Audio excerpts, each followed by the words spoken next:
നമസ്കാരം.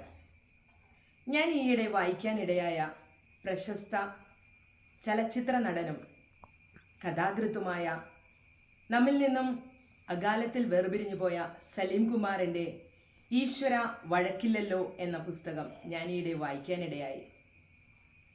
എനിക്ക് ലഭിച്ച പുസ്തകത്തിൽ ഏറെ ഇഷ്ടപ്പെട്ട് വളരെയധികം സമയമെടുത്ത് വായിച്ചു തീർത്ത പുസ്തകമാണ് ഈശ്വര വഴക്കില്ലല്ലോ.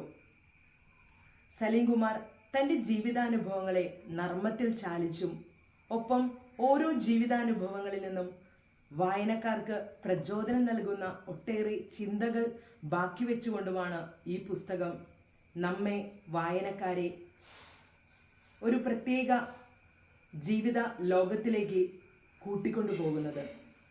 അതെ, പറവൂർ ചിറ്റാറ്റുകരയിൽ ജനിച്ച് ജീവിച്ച മനുഷ്യനാണ് അദ്ദേഹം. ലാഫിംഗ് വില്ലയോട് ചേർന്ന് സ്വന്തം കൃഷിയിടത്തിൽ കൃഷി ചെയ്തുണ്ടാക്കിയ പച്ചക്കറികൾ കൊണ്ട് അദ്ദേഹം ഒരുക്കിയ കണി തന്നെ പ്രത്യേകമായി ഈ ലാഫിംഗ് വില്ലയുടെ ഓർമ്മകളിൽ പൂക്കുന്ന കർണികാരം എന്ന പേജിൽ പ്രത്യേകം പരാമർശിക്കുന്നുണ്ട്. അതിൽ അദ്ദേഹം വളരെയധികം നർമ്മത്തോടെ ഭാര്യയോട് ചോദിക്കുന്ന ഒരു ചോദ്യമുണ്ട്. ഈ ആപ്പിൾ നമ്മുടെ വീട്ടിൽ ഉണ്ടായതാണോ എന്ന്. കാരണം വിഷുക്കണിയിൽ വെച്ചിരിക്കുന്ന എല്ലാ ഫലമൂലാദികളും സ്വന്തം വീട്ടിൽ കൃഷി ചെയ്തുണ്ടാക്കിയതാണ്. അപ്പോൾ അദ്ദേഹത്തിൻ്റെ ഭാര്യ സുനിത പറയുന്നുണ്ട്, ചേട്ടാ, ഇത് ആപ്പിളല്ല, നമ്മുടെ വീട്ടിലുണ്ടായ ചാമ്പങ്ങയാണെന്ന്.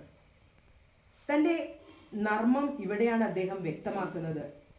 ആപ്പിളിന് ചാമ്പക്കയിലുണ്ടായ മകൻ.